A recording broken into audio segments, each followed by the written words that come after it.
Hello, beautiful souls. Welcome back to Evolving with Kylie, where we grow in self-awareness, reclaim our power, and live more intentionally. Today's topic is going to be 3 unconscious behaviors of adults with an emotional abandonment wound and 3 ways to start healing it. Some of you may have come from backgrounds like myself or environments growing up where your parents were there physically, but they were emotionally unavailable. And so, in a lot of moments when you needed somebody to be there for you, when you were upset or any intense emotional moments, you didn't have anybody there for you. And so in this video, my intention is to bring awareness to the unconscious behaviors that as adults um,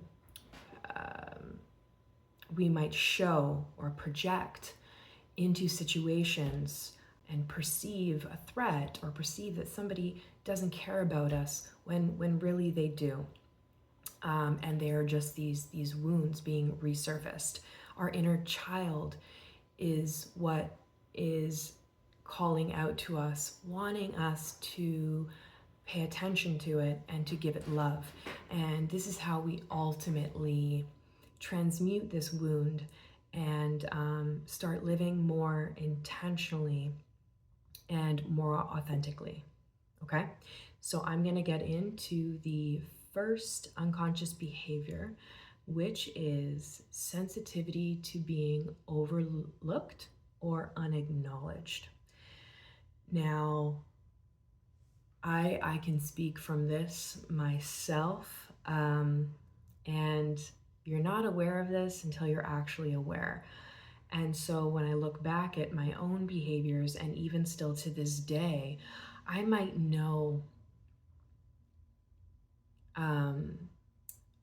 intellectually all of these things, but when you still have wounds that are inside, like your energy field, your body, they will get triggered without you even wanting them to, even though I'll know intellectually that what's happening, like, no, I'm wrong about this, I'll still feel triggered. I'll still feel like that old wound. Okay, so sensitivity to being overlooked or unacknowledged. So I'll give you an example of this. I don't know, this was like a few months ago. So I'm sitting in a room and I'm talking to somebody and explaining something, and this person looks away and starts saying something to somebody else that walks by. Okay, and in this moment I am automatically triggered because and where I'm feeling it is in the pit of my stomach, and all I'm thinking about is, or all that's coming to my mind is, this person doesn't care about what I'm saying, I'm stupid, I'm not worthy. And like, it's not even like my conscious mind or like my present mind saying that, it's like these old beliefs just resurfacing. And like I said, I'm feeling it in the pit of my stomach, right? When in reality, that is probably not even the truth. And even if it was that truth, even if that person, didn't think I was interesting or didn't really want to, talk to me, but was just pretending to like show that they were trying to be polite or whatever, because it was more of like in a public setting, then like whatever. If I didn't have these wounds and I was confident in myself, something like that wouldn't matter to me, right? I wouldn't get triggered. Okay, so this can also happen in situations where maybe you've done something nice for somebody, you really went out of your way to show your love to them, and then they didn't really give you much of a response, or even the response that you were expecting to receive, that validation, that love, right? That, wow, you're amazing, thank you so much. In these moments too, I get triggered.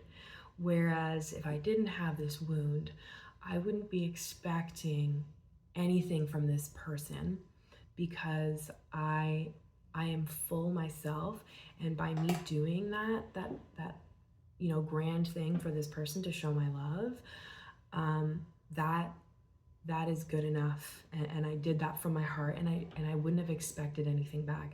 And like I said before, even though I know this intellectually, and I'm definitely trying to be more mindful of this myself in the moment of like catching those triggers, it's still hard because those wounds are still there, and they won't be gone until you really start to acknowledge them, sit with them, and love them.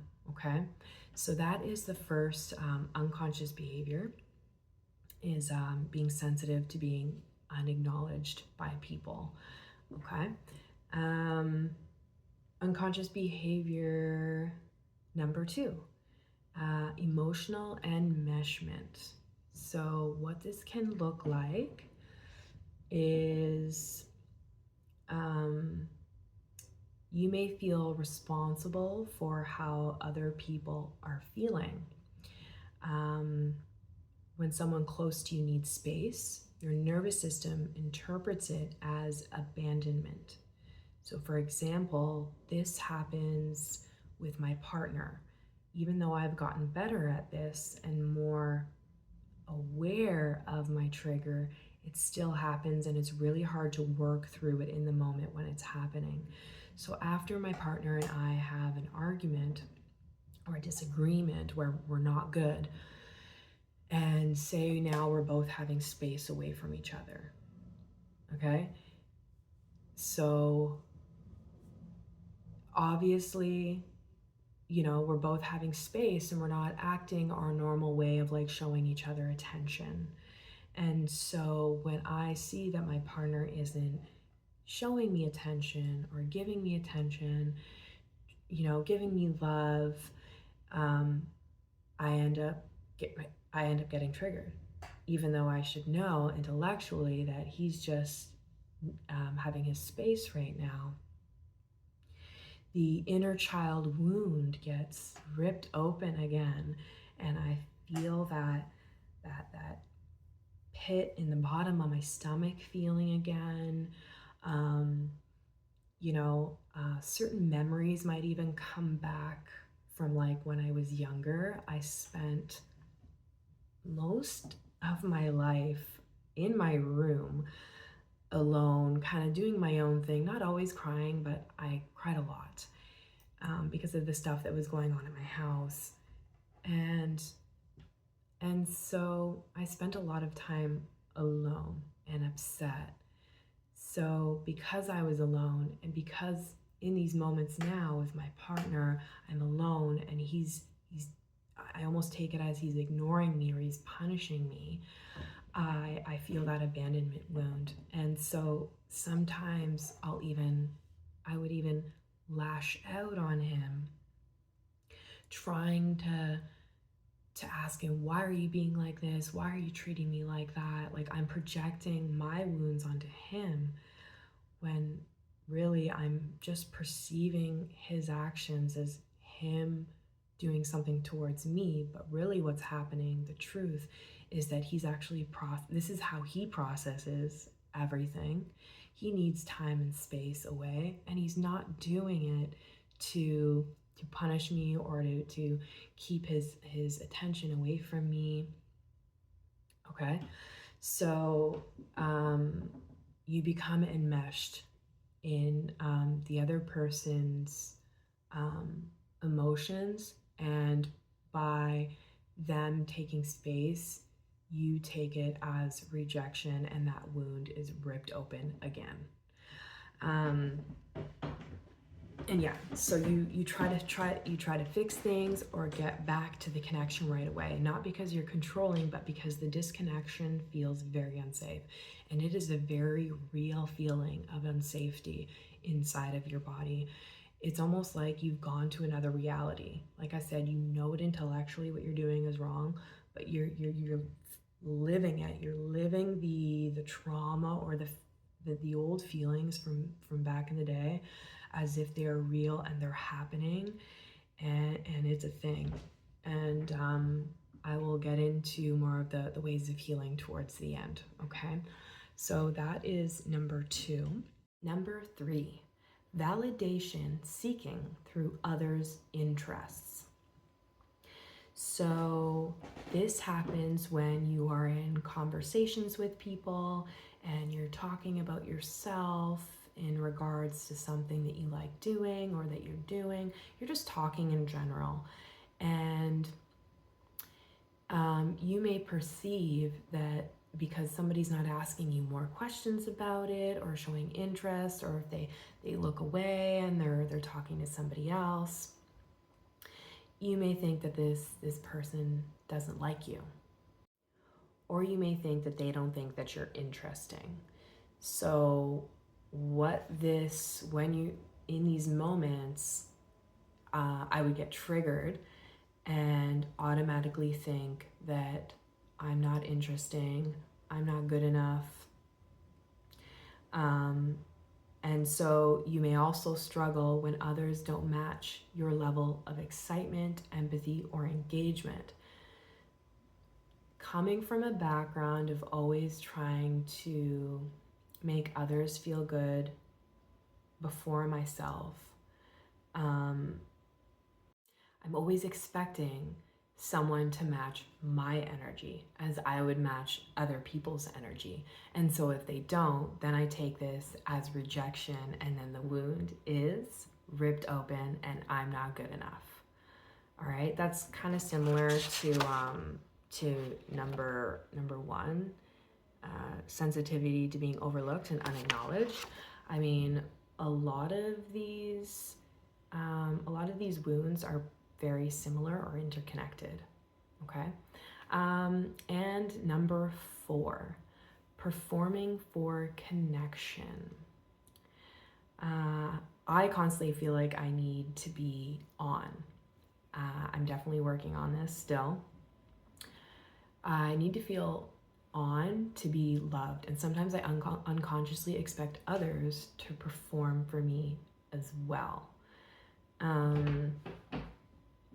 So because I think when I was younger, I didn't have anybody performing for me, being there for me, and I was always the one doing that for my parents and my family, I grew up taking on that trait.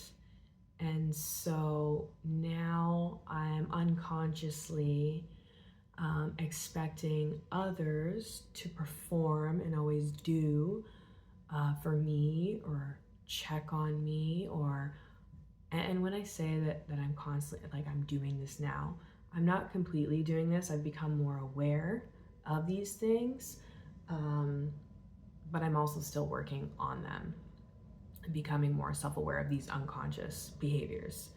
So yeah, I always feel like I need to be performing, and when I'm not doing something, I feel like I'm not a good friend.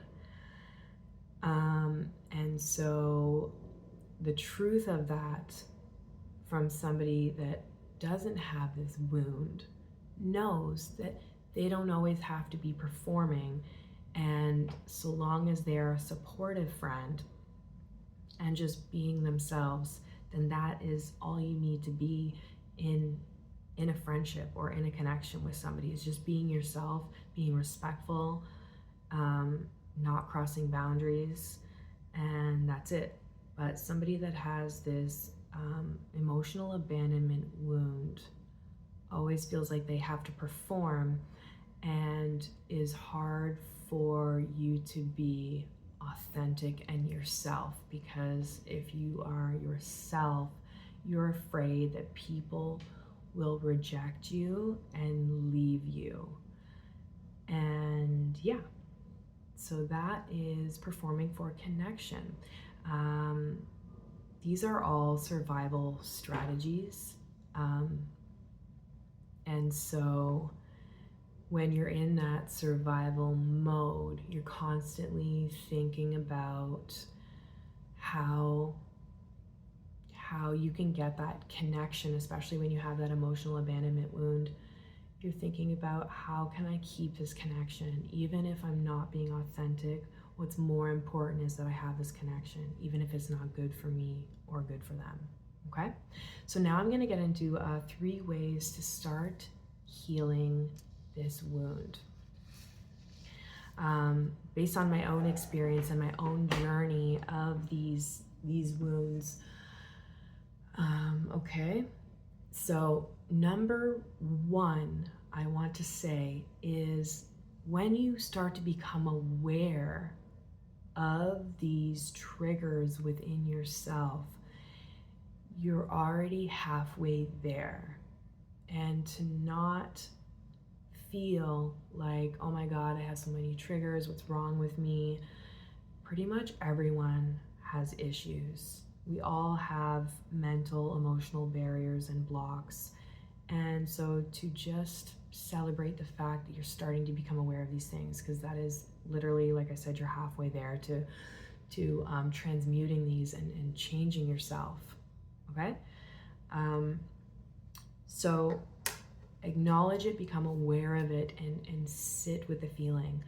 So, and I want to say that when the best time to really try to make a change in your nervous system is when you are actually being triggered, when it is happening, which is the hardest, because in that moment your reality is like, no, this is how I'm feeling and this is right.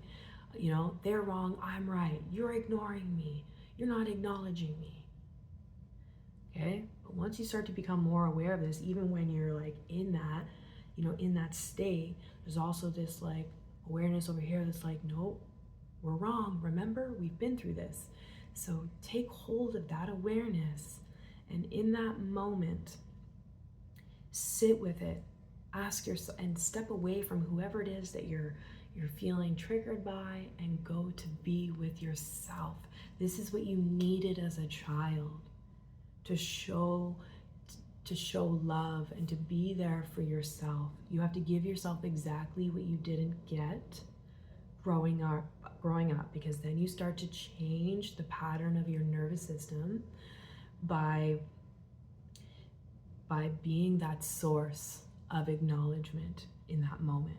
Okay? And in that moment, where do you feel it in your body? For me, I would feel it in my tummy, and kind of like all around here. I would just feel it in my body. Okay? And the thoughts in my head would be, I'm never good enough. Nobody can ever be there for me. Nobody cares. What's the point? Why am I even here? And then sometimes the image of me being alone in my bedroom crying will come up, because this was a patterned thing that happened throughout growing up, was me being alone, and the belief that nobody cared that I was alone crying in my room. It didn't matter. So becoming aware of the internal dialogue, the internal somatic symptoms, like where it's happening in your body, and what it reminds you of. Do certain images come up, or memories from your past? And so that's number 1. Number 2 is to give yourself validation in that moment when you are acknowledging all these things, or realizing all these things that are happening in your body and in your mind. Acknowledge it without judgment. Acknowledge it without judgment, and give yourself exactly what you needed in that moment. Like I said, when you were younger, be present with your feelings. Even if you know intellectually that that person didn't, they weren't trying to, trigger you or make you feel unwanted. Acknowledge those feelings of not feeling unacknowledged, right? Say, I'm here with you. I love you. It's okay. We're going to get through this. Almost talk to your inner child. Giving it presence will wash away those feelings of neglect. Give yourself what you needed as a child. And accept everything that's happening in that moment and be there for yourself. And number 3, ask yourself, what do you need in this moment to make you feel loved, supported, acknowledged, and not alone? So for me, something that I have done in the past when this has happened to me, and don't get me wrong, it's really hard when you're in the midst of that trigger and feeling like you're not worthy. Sometimes you want to go and do the things maybe that you used to do, self-sabotaging. Like for me, I would go out to the bar and get drunk. Okay? And this obviously is not good for our inner child to be acknowledged. You're only suppressing and ignoring them. So what I do now, for the most part, is I actually take myself out into nature. I did this recently, actually, and I brought my headphones and my phone, and I turned on something. They're kind of like notes on Rumi, the 13th century. He was like a poet, philosopher guy. And it was just notes on him and his beliefs and his philosophies and his quotes. And I turned that on to kind of like ground myself, because Rumi talks a lot about going inward and creating presence for yourself, bringing yourself back to yourself in a moment of despair. And so listening to these quotes and these reminders, can bring you back to your centered place. So if you're religious, you read the Bible, or, if you like music and there's some uplifting music you can listen to, anything that will increase your energy and fill you with love and presence. So that's what I did. I just sat in the trees, on the grass, and I listened to these spiritual reminders, and then after that, I listened to some, it was called angelic frequencies. And all of this really brought me back to my center and calm, and out of that triggered place, that fearful place. And I ended up feeling a lot better. So if you can find something that will support and comfort and love your inner child, something that will make you feel good and loved, do that in these moments where you are being triggered, because you will change your nervous system and tell it that it is safe. And in that moment, know that you are being the parent that you needed in all of those moments when you didn't have one. You are becoming the parent that you needed. Okay? So I hope that all of this has helped you, and maybe even brought some awareness to your own behavior patterns, and maybe even a better understanding of where they're coming from, and ways in which you can start to heal these wounds and start to bring presence to your inner child. One more thing that I want to mention before I leave is something that can help, that has helped me, is to find a picture of yourself when you were a kid. Whatever age resonates better with you. I have a picture of myself actually on my wall right now, of when I was in grade 1. And to be honest, looking at this picture in a moment of despair and feeling like rejected and abandoned, looking at that picture makes me feel like I want to take care of myself in that moment, because I'm looking at myself as a child. Like I'm looking at like a child in front of me that is sad. Like, what am I going to do for that child? You're going to do all you can to make them feel loved and supported. Okay? So maybe that can help you as well. Thanks for watching, everybody. And I'd love to hear about any abandonment wounds that maybe you have or experiences that you've had, and to let me know in the comments and how you cope with these triggers as well. Okay? Thank you so much for watching my video. I love sharing my experience, my life, and my knowledge with all of you. And I hope to see you on my next video. Have a wonderful day and stay mindful.